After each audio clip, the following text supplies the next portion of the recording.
The Kyrie Irving situation in Brooklyn for the upcoming season just continues to get more and more interesting as this morning Shams has tweeted Kyrie Irving will not play or practice with the team until he is a full participant, which essentially means that Kyrie Irving will not practice or play with the Brooklyn Nets from this point forward until he at least gets the first dose of the vaccine.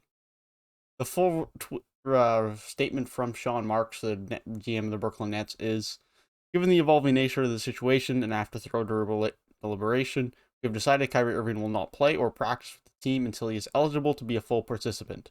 Kyrie has made a personal choice, and we respect his individual right to choose. Currently, the choice restricts his ability to be a full-time member of the team, and we will not permit any member of our team to participate with part-time availability.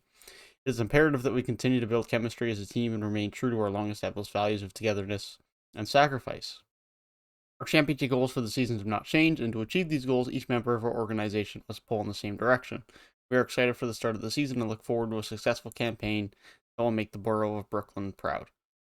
And so ultimately, as of right now, Kyrie Irving is either going to have to get traded or Kyrie Irving is not going to play on this team, which is interesting for now and long term. And I'll explain why.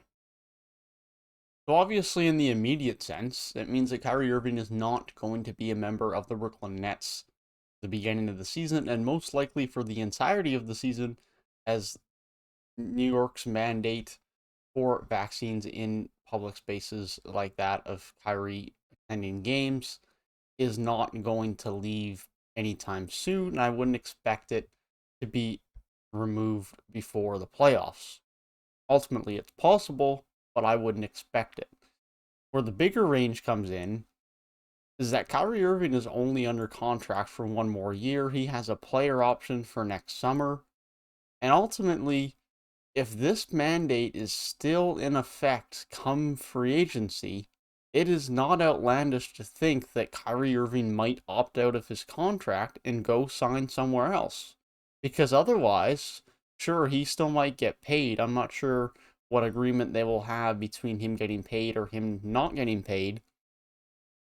But ultimately, he will not be able to play for the Brooklyn Nets as things move forward. And so, in that scenario, it is possible that Kyrie Irving opts out of his contract so he can go sign somewhere where he can actually play basketball. Because Kyrie's only 29. This is not an old player. Sure, he's had a lot of injury concerns and hasn't always been the most available and has 10 years in the league, but he's not an extremely old player. He still has years to play, years to give in the NBA.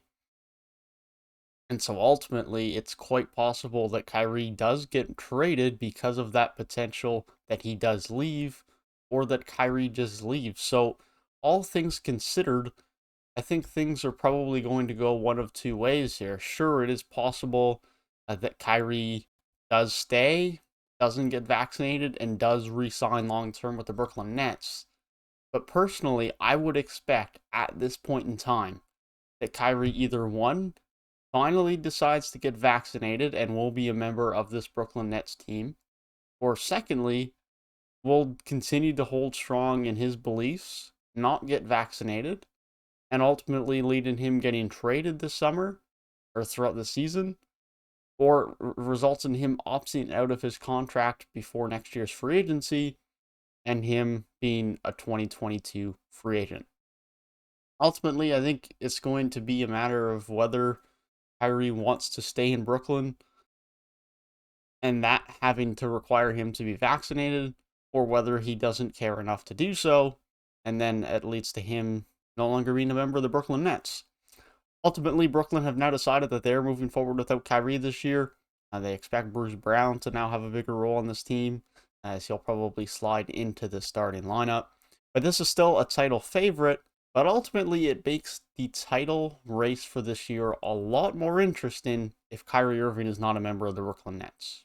Are Brooklyn still the favorites? Yeah, probably. They probably are because Kevin Durant and James Harden, in my opinion, is probably the best duo in the league right now. You could argue that LeBron and AD is better.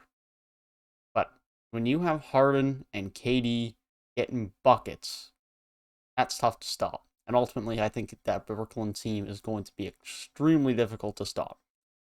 But they are a lot more beatable when they don't have Kyrie as their third option, and their third option becomes Joe Harris or Blake Griffin or LaMarcus Aldridge, depending on who you have on the court, is who the next best scoring option is. And now ultimately they have a very good team still, but the Bucks could be a team that could beat them. Miami could be a team that could beat them. Denver, the Lakers. There are teams that are a lot more capable of beating Brooklyn without Kyrie than if they have Kyrie. Ultimately, Brooklyn are still in a very good position to win the title, but it's going to make this year's season a lot more interesting and a lot more competitive at the top with Kyrie not in Brooklyn. You could ultimately argue, as much as it's not good to see a star of the game not play, and you'd love to see Kyrie be able to play this season, you could definitely argue that for the intrigue and competitiveness of season and the intrigue of who is going to be competing for the title, it is a more competitive league and a better league this season with Kyrie not playing. Sad to see Kyrie not be able to play for the upcoming season, but ultimately he has made his choices, and based on that, State of New York and the Brooklyn Nets have made their respectable choices as well. That being said, that is the situation with Kyrie Irving and the Brooklyn Nets as of this morning. If you did enjoy the video, be sure to leave a like down below and subscribe to the channel if you are new. And if you want to hear my thoughts on other things NBA offseason, then be sure to click the box on the right-hand side of the screen. That being said, I hope you guys have a great rest of your day, and I will see you guys in the next one. Peace.